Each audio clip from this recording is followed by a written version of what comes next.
Keeping it real, who that sports pod, legendary coach Rock, go 17, let's rock. Who that? Boss kick, black and gold, let's go. First and goal, from the one, best believe, we go punch.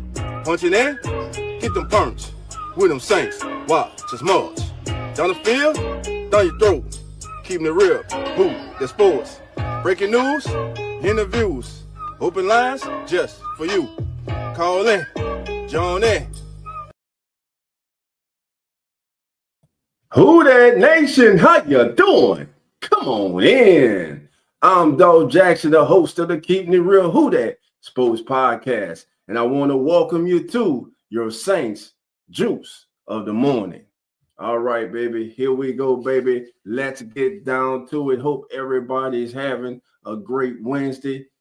If you're not, baby, just get you a cup of Joe, baby, a good strong cup of Joe. Get you a nice walk in, baby. Get you some real good water in you, baby. Eat you some fruit and start your day off right, baby. Start it off right, baby.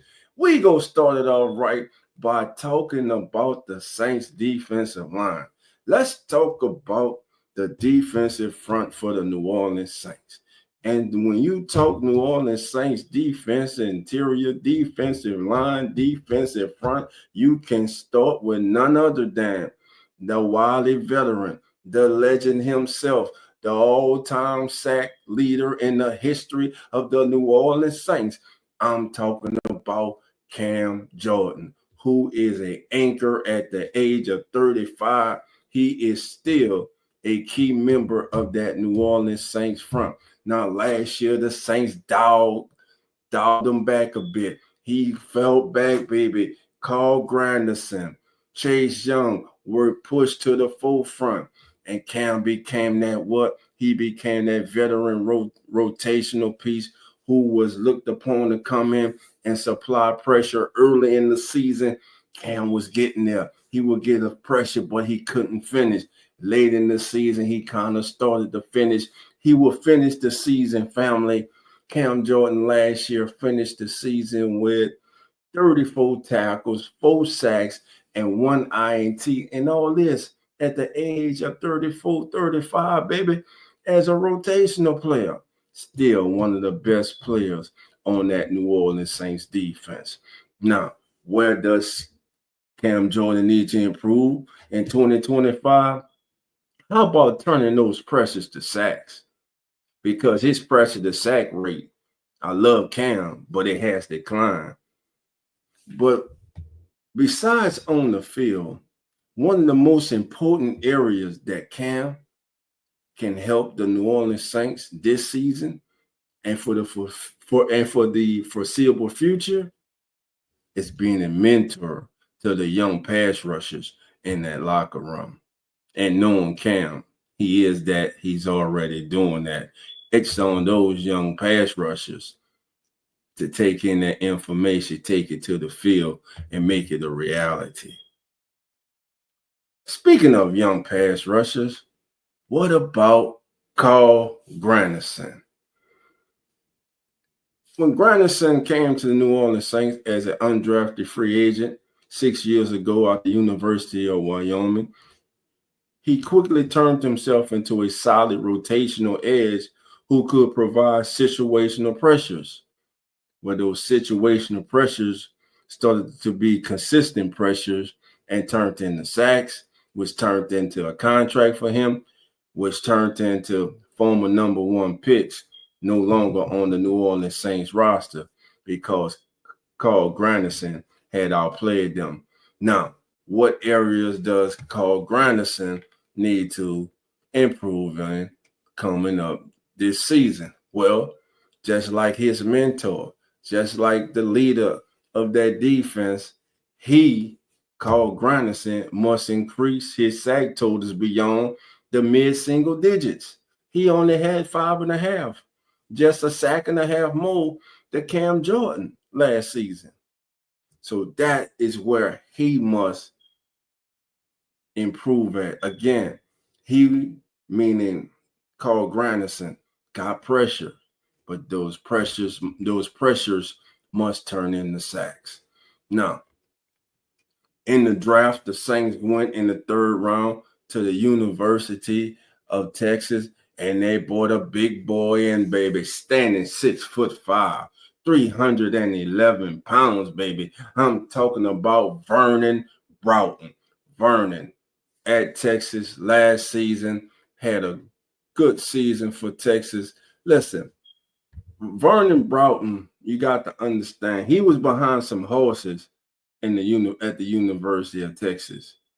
But when you turned on the film and you watched this young man play, you saw a really good football player. And that's what the Saints got in the 3rd round this year.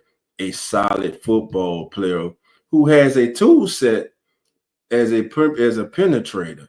He get through those A gaps, those B gaps, baby. He can be in that backfield and be a disruptor.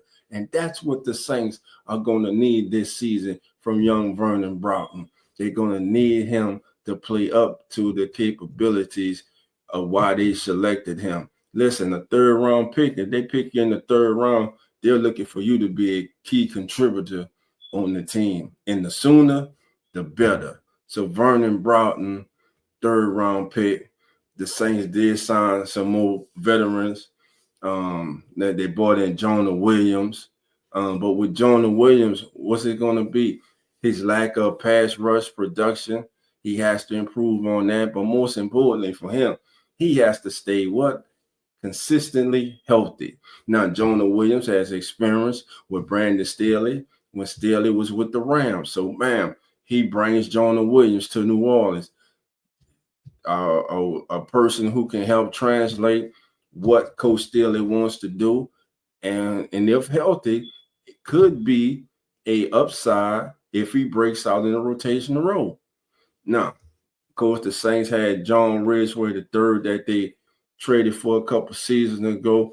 I believe John Ridgeway III, he may be one of those players that's on the bubble. And of course, when free agency opened, baby, to anchor the inside gap control, the New Orleans Saints made a trade with the New England Patriots and brought in Davon Godchaux. Now, he's an edge and interior player, but he's going to be the nose, baby. He is one of the better run defenders in the National Football League, and this is a trade and a move that has went under the radar. And during free agency, it was one of the moves that was greatly underappreciated. Watch as the season goes on and he stays healthy. Davon Godchaux will play big dividends as the starting nose for the New Orleans Saints. Now, the Saints did add some more help to that defensive front. In the 7th round this past year, they selected Fidel Diggs, the young edge rusher from Syracuse, in the 6th round. Chris Rump III, he and Brandon Staley are now reunited. He was with Staley with the Chargers, but he has been fighting injuries. Injuries have been one of the main culprits in his career so far. So hopefully he can stay healthy. And if he does stay healthy, somebody, a former higher pick, could be in trouble. Now, what are the expectations for the New Orleans Saints in 2025? First, they must bounce back from being the 31st ranked team in the National Football League against the run, and 18 in sacks. They have failed to hit 40 sacks again. They had 39 last year. Now, PFF ranked them 32nd overall among defensive lines. I'm going to say that again. The Saints are ranked by PFF as having the worst defensive line in the National Football League, which is mind-boggling a little bit to me. Carl Granderson, Chase Young, Cam Jordan, Brian Bresee, not chopped liver. Now, can they turn pressures to sacks this season? And can they have gap integrity and improve under Coach Brandon Staley's new system? we get to find out, family, in 7 days it starts. The first practice, July 23rd. Shout out to everyone who will be at that first practice, man. Enjoy that day, man. And go there, family, with an open mind, a realistic mind. Look at your team. See what they're doing. See who stands out to you. And then, let us know why, family. Come back, let us know why. Hey, let your boy Dolph know. Hey, Dolph, you might want to look at this guy or such and such stood out to me.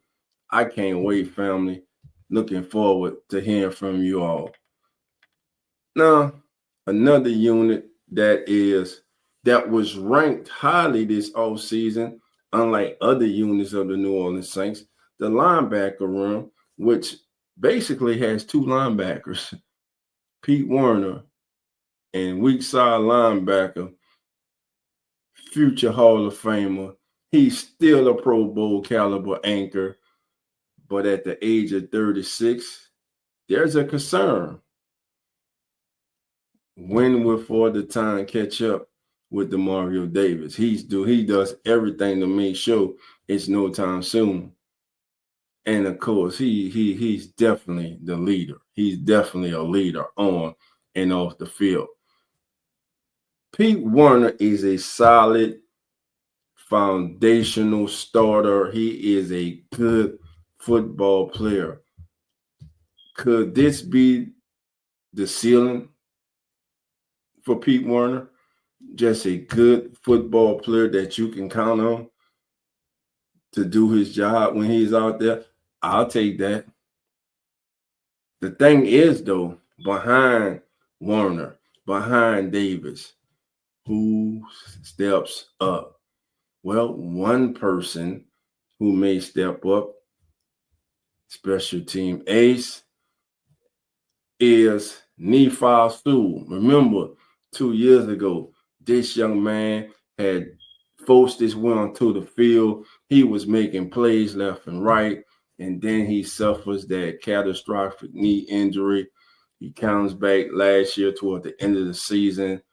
Now, after basically 2 years, now can he get back or surpass the projection that he was on this coming season? Nephi Sewell is a linebacker, is a player that I like. He's one that I was highlighting before he got hurt 2 years ago. I think the young man, if healthy and in the right state of mind, will once again remind everybody in Who Dat Nation that he was one of those guys that was stepping up when called up. So Nephi Sewell is one to watch. But the darling of the draft, the darling of the linebacker room, the darling of all Saints chatter, when you talk about the New Orleans Saints linebacker room, is Danny Stutsman. You would think Danny Stutsman was the first pick for the New Orleans Saints. You would think he was the number one pick. He gets talked about more than Kelvin Banks Jr. Why? Because he is a box linebacker with sideline range. He is a leader. To me, he reminds me of Pete Werner. He does. I'm sorry, but he does. And that's not a bad thing. Now, a young man that I wanted to see, a lot of you wanted to see last year from the University of Texas, the Saints picked them number 53 in the 5th round, was Jalen Ford. Jalen Ford, young, brings youth, athleticism. He was a former All Big 12. Now, he could carve out a hybrid role for himself in this defense. And a guy that shout out to our brother Ross Jackson has shouted out to watch, keep an eye on Tyreen Powell. How about Isaiah Stallberg? And of course, DeMarco Jackson, who's turned into a key special team contributor. And we don't think about special teams until special teams bites us in the butt and causes us a game. So, so family, beyond Davis and Werner, it's wide open. Stutsman, versus Sewell would be the most watched, with Ford, Powell, Stallbird, and Jackson all vying for rotational roles. Danny Stutzman, Nephi Sewell. I'm going to throw Jalen Ford in there too. Because if healthy, those three young linebackers could be the future for the New Orleans Saints. Now, surprise player, breakout players to monitor. Who are some players we should keep an eye on? Who can be that breakout player? Who can be that player that plays beyond his draft status? Who can be that player that finally comes into his own? Well, first we go start with who? He's the darling, baby. Let's start with him. And I hope he's a Stutzman, man. I'm talking about Danny Stutzman. If he can refine his pass coverage instincts, he could leap into meaningful snaps by mid-season. Then we also talked about the kid from the Lone Star State, baby, from the University of Texas, Vernon Broughton, Big V. Can you come in and help us, baby? Stop the leak against the run, baby. We've been leaking for years. We need you to help. Big Divine, baby. We need y'all to get up there, baby. We need y'all to plug those holes up, baby, and stop us from leaking, baby. So Vernon Broughton, if he has a strong camp, could propel himself into a regular defensive tackle rotational player with the ability to pressure interior gaps. And last and not least is his former teammate and current teammate at the University of Texas, Jalen Ford. Where could Jalen Ford make the biggest impact? Special teams. He could be a special team co-contributor with upside and sub packages. Again, family, this is your Saints Juice of the Day morning. I'm Dolph Jackson. This is the Keeping It Real Who That Sports podcast. Hit that like bell, hit that subscribe bell, and come on in, family. Join the family. We got great things planned for you this year on the Keeping It Real Who That Sports podcast, as well as the Come On In Sports Network. So we talked about Carl Granderson. We talked about Cam Jordan. We talked about Vernon Broughton, Danny Stutzman. But the Saints made a big investment this offseason, baby. They made a big investment this offseason. They re-signed Chase Young after Chase Young signed a one-year prove-it deal last season. He proved it. He proved it to the Saints. Chase Young last year, family, 5.5 sacks on the season. Let me pull Chase thing numbers up, make sure. Yeah. So last season, 31 total tackles, 5.5 sacks, and 1 forced fumble. Chase Young still just 26 years old. So the best of Chase Young could still be to come. But realistic expectations, Chase Young has never had more than 7.5 sacks in any season, even in his Rookie of the Year season. He is expected to be a starter. He is expected to make his presence felt with his power, and he must become better and more consistent at setting the edge. New defensive coordinator Brandon Staley comes in from the Chargers, replacing Dennis Allen, and he is tasked with a major defensive turnaround. Again, the Saints ranked near the bottom in every defensive category last season. They have to get better. They have to. Hopefully, Coach Staley can bring some of that magic with him that he had when he was in LA. Now, it helped when you had Aaron Donald on the field. You have something to work with here in New Orleans. And I'm just looking forward to training camp. I'm looking forward to seeing all these guys make the moves that they need to make to improve their status on the team and in the league. And as a team, I'm just looking for the Saints, man, to improve. Now, last season, the Saints finished 31st against the run. There were 27 against the NFL. Last year, the Saints allowed over 6,400 total yards. Pass defense. That's got to stop. I mean, it's crazy, man. Over 6,000 yards of total yards last season. That's everything. Run and pass, family. Run and pass. Sacks and pressures, they only had 39, which is middle of the pack, which ranked their pressures ranked 14. And again, PFF ranked the Saints defensive line as the worst in the National Football League. But that's why the game is not played on paper. That's why you go through OTAs, you go to mini camps, you go through training camp, preseason, and you get in the season. And you make all those who were saying these negative things about this team, about these players, you make them all eat them words. And many of them go change their tune. That's why you got to keep the receipts on them. We know who they are. They know who they are. Now, what will mark improvement look like for the Saints in 2024? Just marginal improvement. Now, run defense, last year you were 31st. How about you improve to the top 20? Maybe 20 on 20. How about we improve to the top 20? That'll be improvement. Pass defense, the Saints ranked 27th last year. How about a goal this year to be ranked in the top 15 in pass defense? Last year, the Saints ranked 18th. The defensive front had 18 sacks last year.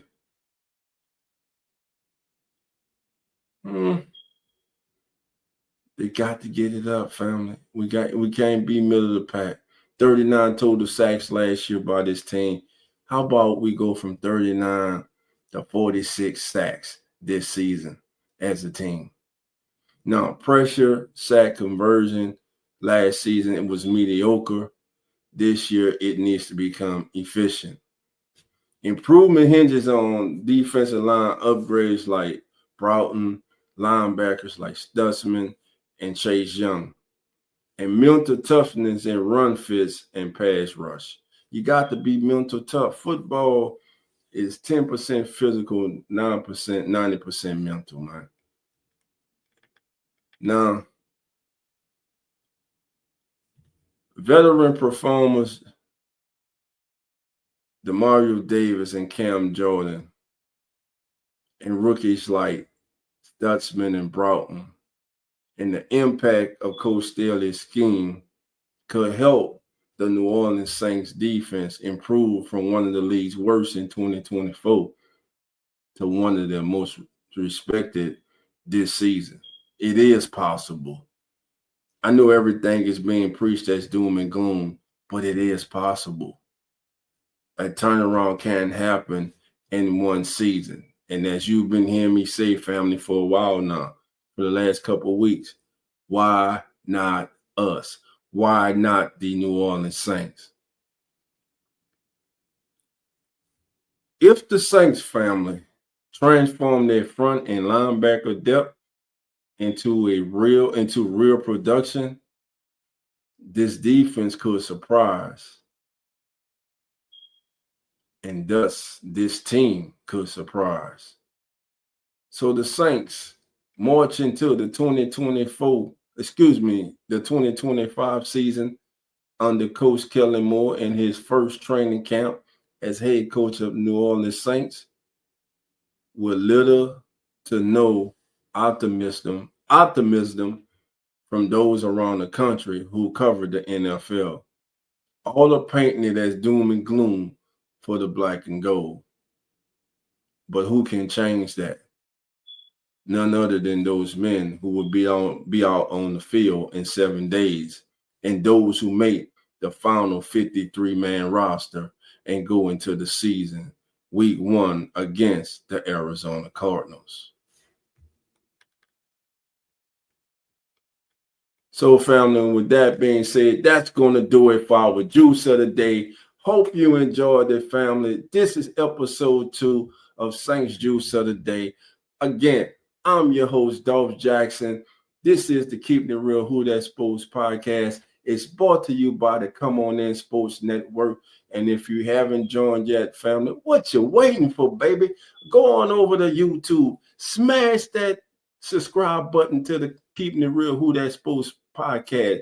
Smash that subscribe button to the Come On In Sports Network, which is home to real fan sports, uneducated sports talk. Come On In Bills, the Hit Zone, the Keeping It Real Who That Sports podcast, and the #1 pregame show on all the social media, baby.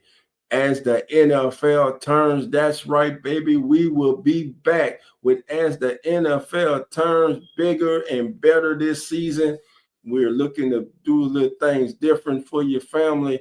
We're looking to bring you maybe a little fantasy, maybe a little betting tips, family. Who knows, family? Just stay tuned and just be with us week 1, and I guarantee you won't be disappointed. We will be with you each and every single Sunday, all the way through Super Bowl Sunday.